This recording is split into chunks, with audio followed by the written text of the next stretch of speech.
Welcome to alpha academy. और आज की इस वीडियो में हम प्रोनाउन की एक्सरसाइज करने वाले हैं। इससे पहले वाली वीडियो में हमने प्रोनाउन के सारे कंसेप्ट डिस्कस किए थे। अगर आपने वो वीडियो अभी तक नहीं देखी है तो आप पहले उस वीडियो को देखिएगा। जितनी भी वीडियो जिस ग्रामर सीरीज़ में आ रही हैं मेरे चैनल पे, आप उन सारी वीडियोज़ को देखिए, आपके एग्ज़ाम के लिए बहुत यूजफुल है। मैं बस वही चीज़ें आपको करा रहा हूँ जो आपके एग्ज़ाम से रिलेटेड हैं, जो क्वेश्चन अक्सर एग्ज़ाम में पूछ लिए जाते हैं। फालतू की रूल ऑफ रेगुलेशन बिल्कुल भी नहीं है इस ग्रामर सीरीज़ में। वरना इंग्लिश ग्रामर बहुत ब्रॉड है, लेकिन अगर आपको एग्जाम क्लियर करनी है तो ये वीडियो जो आप देखिए, ऐसा नहीं आपके कंसेप्ट क्लियर नहीं होंगे। जितने भी टॉपिक मैंने अभी तक पढ़ाए हैं सारे कंसेप्ट भी आपके क्लियर होंगे, एग्जाम्स में क्वेश्चन भी बनेंगे। तो पहला क्वेश्चन है, unless two or more members object to him his joining the club we shall have to accept his application for membership. तो यहाँ पे हमें पता करना है कि हिम आएगा कि हिज आएगा। तो यहाँ पे देखो ज्वाइनिंग द क्लब है, ज्वाइनिंग क्या है, एक जीरंड है। तो जीरंड से पहले हमेशा पजेसिव एडजेक्टिव आता है, ये आपको ध्यान रखना है। हैंस यहाँ पे हिम नहीं आएगा, हिज आएगा, हिज आएगा। ठीक है, हिज ज्वाइनिंग द क्लब, ये आपको ध्यान रखना है। सेकंड क्वेश्चन भी एकदम सिमिलर है। I was surprised and pleased when I was informed of me my winning the contest. ठीक है, इसमें भी मी और माई में जो कन्फ्यूजन है, तो विनिंग से पहले क्या आएगा, माई आएगा, ना कि मी आएगा। ये आपको ध्यान रखना है। देखो, अगर आपको, मैं फिर से कह रहा हूँ, इससे पिछली वीडियो में मैंने ये सारे कंसेप्ट डिस्कस किए हैं, तो मैं डिटेलिंग नहीं दूंगा आपको कंसेप्ट की, बस हम क्वेश्चन करेंगे। अगर आपको कंसेप्ट समझने हैं तो आप इससे पहले वाली वीडियो को देखिए। थर्ड है, our dog may look fierce what that और it won't hurt a fly. तो यहाँ पे हमें पता लगाना है डैट या इट में से क्या आएगा। तो इट आएगा। इट हमेशा नॉन लिविंग थिंग्स या एनिमल्स के लिए यूज किया जाता है। ओके, अगला है, no one can challenge destiny isn't it or can they. तो यहाँ पे इजेंट इट या कैन दे में से क्या आएगा। क्वेश्चन टैग में हमने ये पढ़ा है कि जो बाद में जो क्वेश्चन टैग है वो मैच होना चाहिए वर्ब के साथ। तो इसका तो कोई सवाल ही नहीं है, इट भी नहीं आएगा, यहाँ पे कैन दे आएगा। पांचवा है, all the doubts are cleared between you and I. इसमें हमको पता लगाना है कि इस सेंटेंस में गलती कहाँ पे, पूरे सेंटेंस में कहाँ पे गलत लिखा है। तो आपको दिख रहा होगा आई गलत लिखा है। सबसे पहले तो मैं आपको ये चीज़ क्लियर कर दूं, जो मैंने पिछली वीडियो में बताया था, बिटवीन के बाद हमेशा ऑब्जेक्टिव केस का प्रयोग होता है। यू एंड मी आएगा, ना कि यू एंड आई आएगा। इस डेट क्लियर। आगे चलते हैं छठे पे। इसमें भी हमें गलती बतानी है सेंटेंस में। The last thing that the fond mother gave her only son was his blessings। तो गलती बहुत इजीली आपको दिख जाएगी, हिज, मदर के साथ में हिज ना के हर आएगा। सेवंथ है, it is not I who is और एम टू ब्लेम। तो यहाँ पे इज और एम के साथ क्या आएगा, आप आराम से बता सकते हैं एम आएगा, क्योंकि सब्जेक्ट क्या है, हु से पहले कौन सा सब्जेक्ट है, आई, उसी के अकॉर्डिंग यहाँ पे वर्ब आएगी। It is not I who am to blame. Okay, अगला है, I shall avail of this opportunity to meet myself. तो मैंने आपको बताया था कुछ चीज़ें ऐसी होती हैं जहाँ पे हमें रिफ्लेक्सिव प्रोनाउन का प्रयोग करना पड़ता है। अवेल उनमें से एक है, एंजॉय होता है, अवेल होता है, तो इनके साथ में रिफ्लेक्सिव प्रोनाउन का प्रयोग करेंगे इनके बाद। I shall avail myself of this opportunity to meet you there. Okay, तो यहाँ पे जो गलती है वो अवेल के बाद माई सेल्फ आएगा। नाइन्थ है, देखो मैं बोलता रहूँगा, मार्क नहीं कर रहा हूँ, 9 10th आप ध्यान देते रहना वहाँ पे। नाइन्थ है, put you yourself in my position and you will realise the problem faced in my profession.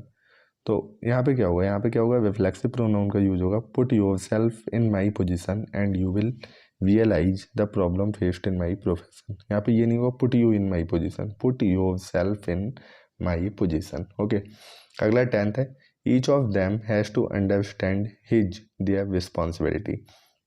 तो यहाँ पे ईच ऑफ के साथ हमेशा हिज आता है। ओके, देव नहीं आएगा, देम देख के आप देर मत लगा देना, हमेशा यहाँ पे क्या होगा, सिंगुलर प्रोनाउन का प्रयोग होगा। Each of them has to understand his responsibility. और आप एक चीज़ और नोटिस की होंगे, यहाँ पे हैज का प्रयोग हुआ है, सिंगुलर वर्ब का प्रयोग हुआ है। अगला है, we are proud to announce that every one of us has have earned a good name. तो ये भी बिल्कुल ऊपर वाले सेंटेंस की तरह है, एवरी वन ऑफ अस के साथ किसका प्रयोग होगा, हैज का प्रयोग होगा, ना कि हैव का। देखो अब 12th है, ध्यान से देखना। Here is the man whom I think committed the crime. तो यहाँ पे हु और हुम दो चीज़ों का प्रयोग हुआ है। तो सबसे पहले आपको हमेशा ध्यान रखना है, हु का प्रयोग हमेशा एज अ सब्जेक्ट होता है, और यहाँ पे पहले से ही एक सब्जेक्ट दिया हुआ है, that is I think committed the crime. तो यहाँ पे आई का प्रयोग ऑलरेडी हो चुका है एज अ सब्जेक्ट, तो यहाँ पे हु की जगह किसका प्रयोग होगा, हुम। ओके। अगर होता है is the man who committed the crime तब तो ठीक है, लेकिन ऑलरेडी यहाँ पे सब्जेक्ट का प्रयोग हो चुका है तो हुम का प्रयोग हुआ है, और हुम का प्रयोग एज ऑब्जेक्ट की तरह होता है। इज द मैन, मैन क्या है, एक ऑब्जेक्ट है। Is the man whom I think committed the crime. Okay. 13 है he took his younger sister with himself. He took his younger sister with himself, इसमें हमें ढूंढनी है गलती, तो यहाँ पे हिमसेल्फ ना होके हिम होगा। He took his younger sister with him. अब देखते हैं 14, इसमें भी हमें गलती बतानी है। द कंपनी इज इन डेप्ट and has been unable to pay their employees salaries for the last 6 months।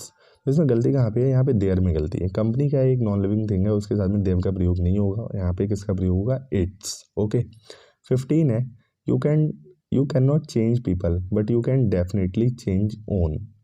तो ओन का प्रयोग नहीं होगा, मेरे ख्याल से योर सेल्फ का प्रयोग होगा। Okay. You can not change people but you can definitely change your self.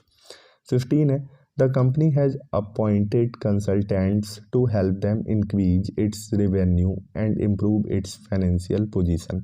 तो गलती ढूंढना है, पॉज करो 1 सेकंड को, गलती ढूंढो, आराम से मिल जाएगी। तो यहाँ पे हेल्प देम नहीं होगा, ठीक है, हेल्प इट होगा। कंपनी है, कंपनी के साथ देम का प्रयोग ना होकर किसका प्रयोग होगा, इट का होगा। ओके। 17 है government and business houses must reduce its their own energy use and promote conservation to their citizen and employees. तो गवर्नमेंट एंड बिजनेस हाउसेज दो चीज़ें हैं। तो अब देखना, अब यहाँ पे इट्स का प्रयोग नहीं होगा, क्योंकि अगर इट का प्लूरल क्या होता है, दे होता है। इट का प्लूरल दे होता है, ये आपको ध्यान रखना है। कंपनी एक सिंगुलर ऑब्जेक्ट की तरह ट्वीट कर रहे थे, इसलिए वहाँ पे इट का प्रयोग हो रहा था, बार बार दैम का प्रयोग नहीं था। उससे पहले वाले में जो था उसके पहले भी एक कंपनी थी, वहाँ पे भी देयर का प्रयोग ना होकर इट्स का प्रयोग हुआ था, क्योंकि company as a singular object वहाँ पे था। लेकिन अब यहाँ पे 17 में देखिए गवर्नमेंट है और बिजनेस हाउसेस है, मतलब ये ऑलरेडी प्लूरल बन चुका है। तो यहाँ पे इट्स का प्रयोग ना होकर किसका प्रयोग होगा, देयर का प्रयोग होगा। ये आपको ध्यान रखना है 17 वाले केस में, क्योंकि इट का प्लूरल क्या होता है, दे होता है। ये आपको ध्यान रखना है, ये मैंने पीछे वाली वीडियो में बताया भी था। 18 है instead of laying off the workers the company decided to ask them to avail voluntary retirement. ठीक है, तो यहाँ पे आप आराम से गलती बता दोगे। अवेल के बाद देम सेल्फ आएगा, देम सेल्फ आएगा। मैंने आपको बताया था अवेल के साथ में क्या होता है, रिफ्लेक्सिव प्रोनाउन का प्रयोग होता है। ठीक है, वर्कर्स के साथ में क्या आएगा, देम सेल्फ आएगा। 19 है अगर आपको मैं बार बार करूँगा, आपको कंसेप्ट जानने हैं तो आप दोबारा से पीछे वाली वीडियो को देखिए, फिर ये क्वेश्चन करिए, आपसे अपने आप ही क्वेश्चन बनेंगे, मेरे बोलने से पहले क्वेश्चन बनेंगे। और एक चीज़ और, आप मेरा टेलीग्राम चैनल जरूर ज्वाइन कीजिए, सारी PDF जो भी मैं पढ़ाता हूँ उस पर मिल जाती हैं। उसके अलावा आपकी कोई अगर क्वेरीज रहती हैं तो उनको भी मैं आंसर करने का कोशिश करता हूँ वहाँ पे। तो टेलीग्राम चैनल का जो लिंक है वो डिस्क्रिप्शन बॉक्स में है, आप जाइए वहाँ से उस चैनल को ज्वाइन कीजिए। अगला देखते हैं 19 the two sisters shouted at one another each other in public. तो बस यहाँ पे ध्यान रखना, जब भी हम दो चीज़ों की बात करेंगे, ठीक है, तो वहाँ पे जो रेसिप्रोकल प्रोनाउन का यूज होगा वो ईच अदर का प्रयोग होगा, ना कि वन अनदर का। वन अनदर का प्रयोग करते हैं हम दो लोगों से ज़्यादा के केस में, दो लोग या दो चीज़ों से जब ज़्यादा चीज़ें होती हैं तब। तो यहाँ पे वन अनदर ना के क्या आएगा, ईच अदर आएगा। 20 we must supplement our diet with vitamins and minerals in order to keep oneself fit. तो वन सेल्फ नहीं आएगा, सिंपल सी बात है, बी के साथ में क्या आएगा, आवर सेल्फ आएगा। 21 है Mrs Pratap being a good teacher she is selected for the national award. तो यहाँ पे गलती ढूंढनी में, गलती कहाँ पे है, तो अगर आपने सेंटेंसेस पढ़ा होगा तो इस तरह के सेंटेंस किए होंगे और आपको पता भी होगा कि इस सेंटेंस में दो बार सब्जेक्ट का प्रयोग नहीं होगा अंटिल हम एक ही सब्जेक्ट के बारे में बात कर रहे हैं। तो हम एक ही सब्जेक्ट के बारे में बात कर रहे हैं, मिसेज प्रताप जो है वो गुड टीचर है, उन्हें नेशनल अवार्ड के लिए जो है वो सिलेक्ट किया गया है। तो यहाँ पे मिसेज प्रताप की जगह सी का प्रयोग किया गया है, जो कि नहीं होगा। जब हम मिसेज प्रताप के बारे में ही बात कर रहे हैं और सेंटेंस एक ही है तो वहाँ पे सेम सब्जेक्ट के लिए प्रोनाउन का प्रयोग कभी भी नहीं होता है, ये आपको ध्यान रखना है। तो Mrs Pratap being a good teacher is selected for the national award, C जो है वो रिमूव कर दिया जाएगा। 22 है the poor man poisoned him and his own children. ठीक है, तो ओन का प्रयोग यहाँ पे क्या है, एक तरह से सुपरफ्लुअस है। The poor man poisoned him and his children. Okay, own यहाँ पे नहीं आएगा। 23 है it was in 2006 that when we first flew to the United States. तो जब किसी टाइम पीरियड की बात होती है तो हम डैट का प्रयोग ना करके वैन का प्रयोग करते हैं। यहाँ पे 2006 की बात हो रही है, एक समय की बात हो रही है, तो यहाँ पे डैट नहीं आके वैन आएगा। ओके, 24th है many a student has have passes the IIT examination. तो ध्यान रखना मैनी आ के साथ में हमेशा जो है वो सिंगुलर सब्जेक्ट फॉलो करता है, जो कि यहाँ पे किया भी है स्टूडेंट, मैनी आ स्टूडेंट। जब आ हट जाएगा तब सब्जेक्ट प्लूरल हो जाएगा, मैनी स्टूडेंट्स। ओके, इतना ध्यान रखना है पहले। तो मैनी आ स्टूडेंट, और इसके साथ में हमेशा वर्ब भी कैसी आती है, सिंगुलर आती है। मैनी आ स्टूडेंट हैज, यहाँ पे पासेज गलती से लिख गया है, वो पास्ट होगा। Many a student has passed the IIT examination. Okay, अब 25th है इट वॉज मी और I was responsible for making all the arrangements for the successful completion of his studies. 25 वाला जो सेंटेंस है इसमें कुछ एरर है, इसको हम अभी स्किप करते हैं, कुछ लिखने में कुछ गलती हुई है शायद इस सेंटेंस को। 26 देखते हैं। I wonder why are you tinkering with the wire, you might get a shock. तो इस सेंटेंस में क्या गलती है?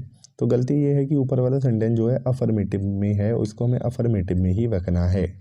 I wonder why you are जो है यू से पहले ना आके बाद में आएगा। I wonder why you are tinkering with the wire. Okay, इसके बाद ये सेंटेंस सही बनेगा। 27 है John I and Hari have finished our studies. इस सेंटेंस में हमें गलती ढूंढनी, गलती कहाँ पे है? तो हमने वो पर्सन वाला रूल पढ़ा था 2 3 1, जो हमें ऑर्डर फॉलो करना होता है। उसमें सेकंड पर्सन पहले आता है, थर्ड पर्सन उसके बाद फर्स्ट पर्सन आता है। तो यहाँ पे फर्स्ट पर्सन क्या है? आई 2 3 1 के अकॉर्डिंग 1 जो है वो सबसे लास्ट में आएगा, तो आई जो है जॉन और हरी के बाद आएगा। ऑर्डर होना चाहिए John Hari and I have finished our studies. ये कंसेप्ट अगर आपको पढ़ने हैं तो आप पिछली वाली जो वीडियो है वो देखिए, उसमें सारे कंसेप्ट बहुत ही अच्छे से डिस्कस किए गए हैं। 28 है all the dresses looked good so I bought all of it of them. Generally जो नॉन लिविंग थिंग्स होती हैं, यहाँ पे हमें पता लगाना है इट आएगा या दैम आएगा। नॉन लिविंग थिंग्स के लिए हम इट का प्रयोग करते हैं, लेकिन जब इट का जो प्लूरल होता है वो होता है दे, तो यहाँ पे क्या आएगा? दैम आएगा, क्योंकि ड्रेसेस हैं बहुत सारी हैं, तो यहाँ पे इट का प्रयोग ना होकर किसका प्रयोग होगा? दैम का। 29 है he bathed himself in a river. देखो हमने रिफ्लेक्सिव प्रोनाउन पढ़े थे और उसमें पढ़ा था कि किन किन चीज़ों के साथ में हमें रिफ्लेक्सिव प्रोनाउन का प्रयोग करना है और किन के साथ में नहीं करना है। तो ये जो बैथ होता है इसके साथ में हम कभी भी रिफ्लेक्सिव प्रोनाउन का प्रयोग नहीं करेंगे। तो जो बैथेड के बाद हिमसेल्फ आया है ये हट जाएगा। 30 है the master did not know who which of the servants broke the expensive dinner set. अब इसमें पता लगाना है हु आएगा या विच आएगा। तो ध्यान रखना हु और विच के बाद ऑफ आ रहा है, तो हु ऑफ नहीं होता है, विच ऑफ होता है। ओके, तो यहाँ पे हु ना आके विच आएगा। 31 है the Congress party stood for implementation of the nuclear liability bill and was ready to stake their political existence. तो इसमें हमें गलती ढूंढनी है, गलती कहाँ पे है? तो गलती यहाँ पे आपको साफ दिख रही होगी, देव ना आके इट्स आएगा। कांग्रेस पार्टी है उसके साथ में देव ना आके क्या आएगा? पोजेशन के लिए इट्स का प्रयोग करेंगे। 32 है my teacher did not object to me my using the calculator. तो यहाँ पे मी आएगा कि माई आएगा? तो हमने पढ़ा है कि जीवन से पहले हमेशा पजेसिव एडजेक्टिव आता है, तो यहाँ पे माई का प्रयोग होगा, मी का प्रयोग नहीं होगा। ये आपको ध्यान रखना है। यूजिंग है, जीरंड बन रहा है, उससे पहले पजेसिव एडजेक्टिव आएगा, माई का प्रयोग होगा। ओके, मी का प्रयोग नहीं होगा। 33 है वॉज इट मी और I who had to face the music. तो पहले हम हु को देखते हैं। हु का प्रयोग जो है वो एज अ सब्जेक्ट हो रहा है, तो मी या आई नहीं मी नहीं आएगा, आई आएगा यहाँ पे। Was it I who had to face the music. Face the music का मतलब होता है आलोचना सहना। 34 है the audience are requested to be in its their seats and stay away from track. तो यहाँ पे इट्स आएगा कि देयर आएगा? ऑडियंस में बहुत सारे लोग हैं तो ऑब्वियसली देयर आएगा। ओके, 35 है the number of vehicles running on the roads of Delhi is more than on the roads of Bangalore. तो ये क्वेश्चन जो है वो बहुत पुराना हो चुका है, बहुत बार एग्जाम में पूछा भी गया है। गलती ढूंढनी है कहाँ पे है? तो यहाँ पे गलती यहाँ पे देन के बाद डेट ऑफ आएगा। Okay, the number of vehicles running on the roads of Delhi is more than that of on the roads of Bangalore. जो नंबर ऑफ व्हीकल हैं वो दिल्ली की रोड पे जितने दौड़ रहे हैं या चल रहे हैं वो बेंगलोर की रोड पे चलने वाले व्हीकल से ज़्यादा है। ठीक है, बेंगलोर की रोड से ज़्यादा नहीं है। यहाँ पे देन के बाद on the roads of Bangalore, ये क्या इंडिकेट कर रहा है कि बेंगलोर की रोड से ज़्यादा है। हम व्हीकल को व्हीकल से कंपेयर करेंगे, रोड से कंपेयर नहीं करेंगे, इसीलिए डेट ऑफ का प्रयोग होगा। 36 है he you and I shall arrange everything and shall not ask them for help. अब यहाँ पे हमें गलती ढूंढनी है। गलती ऑब्वियसली पहले पार्ट में है। पर्सन है 3, उनको हमें अरेंज करना है 2 3 1 में। 2 क्या है? यू पहले आएगा। यू के बाद ही जो थर्ड पर्सन होता है, ठीक है, और फर्स्ट पर्सन क्या है, आई, वो बाद में आएगा। तो करेक्ट ऑर्डर क्या होगा, you, he and I shall arrange everything and shall not ask them for help. समझ में आया? ये पर्सन वाला कंसेप्ट आपको बिल्कुल ध्यान रखना है। आप एक तरह से बैठ लो 231 231 second person, third person and first person. Okay, 37 है, being a destitute I admitted him to an orphanage. यहाँ पे हमें गलती ढूंढनी है। तो ऐसे सेंटेंस पहले भी आ चुके हैं, आपने सिंथेसिस पढ़ा होगा, तो आपको समझ आना चाहिए कि यहाँ पे सब्जेक्ट दो हैं। डेस्टिट्यूट माने होता है निस्सहाय, ठीक है, या जो हेल्पलेस हो। तो वो एक हेल्पलेस होने के कारण मैंने उसको कहाँ, हॉस्पिटल में एडमिट किया, ठीक है। तो हेल्पलेस कौन है, ही, आई तो नहीं है ना। अगर सब्जेक्ट सेम होता तो हम बीइंग से पहले सब्जेक्ट का प्रयोग नहीं करते, लेकिन यहाँ पे सब्जेक्ट क्या है, अलग अलग है। डेस्टिट्यूट आई तो नहीं है, ही है, तो he being a destitute I admitted him to an orphanage. अगर सब्जेक्ट सेम होता दोनों जगह तो बीइंग से पहले सब्जेक्ट का प्रयोग करना जरूरी नहीं था, लेकिन यहाँ पे सब्जेक्ट अलग है। यहाँ पे बीइंग से पहले ही का आना जरूरी है, क्योंकि डेस्टिट्यूट कौन है, ही, और आई कौन है, एडमिट करने वाला, ठीक है। तो दो सब्जेक्ट हैं यहाँ पे। तो he being a destitute I admitted him to an orphanage. समझ में आया? 38 है, one should keep his promise. तो यहाँ पे वन के साथ हमेशा वंस का प्रयोग होता है, हमेशा ध्यान रखना, हिज नहीं आएगा। 39 है, last summer I went to Shimla and enjoyed very much. 39, ध्यान से देखना, गलती ढूंढनी है इसमें। तो गलती बहुत ही क्लियर है, एंजॉय के बाद हमेशा रिफ्लेक्सिव प्रोनाउन का प्रयोग होता है, और आई का रिफ्लेक्सिव क्या होगा, माई सेल्फ। तो एंजॉयड के बाद क्या आएगा, myself. Last summer I went to Shimla and enjoyed myself very much. Okay. 40 है, if I were him or he I would teach him a lesson. ठीक है, if I were him or he I would teach him a lesson। इसमें him आएगा कि he आएगा? तो यहाँ पे ही आएगा, हिम नहीं आएगा। यहाँ पे एज अ सब्जेक्ट यूज किया जा रहा है। अगर मैं वह होता तो मैं उसे एक लेसन सिखाता, ठीक है। If I were he I would teach him a lesson. हमेशा ध्यान रखना, ऐसे सेंटेंस में हमेशा जो नॉमिनेटिव फॉर्म है वही यूज होती है। तो यहाँ पे ही आएगा, हिम नहीं यूज होगा। Being a rainy day I could not go to school, फिर से वही बीइंग वाला सेंटेंस आ गया, ठीक है। तो यहाँ पे भी सब्जेक्ट अलग है। वेनी डे कोई और, वेनी डे के लिए किसी और सब्जेक्ट का प्रयोग होगा, आई जो है वो दूसरा सब्जेक्ट है। तो वेनी डे के लिए किसका प्रयोग होगा, इट का। It being a rainy day I could not go to school. समझ में आ गया? अब 42 है, one of them forget to take his their passport and found himself in a difficult situation. अब वन ऑफ दैम, ठीक है, दैम देख के देयर मत लगा देना। वन ऑफ के साथ हमेशा जो सिंगुलर पॉजेसिव एडजेक्टिव है उसका प्रयोग होता है। तो यहाँ पे किसका प्रयोग होगा, हिज का। One of them forget to take his passport and found himself in a difficult situation. तो यहाँ पे हिज का प्रयोग होगा।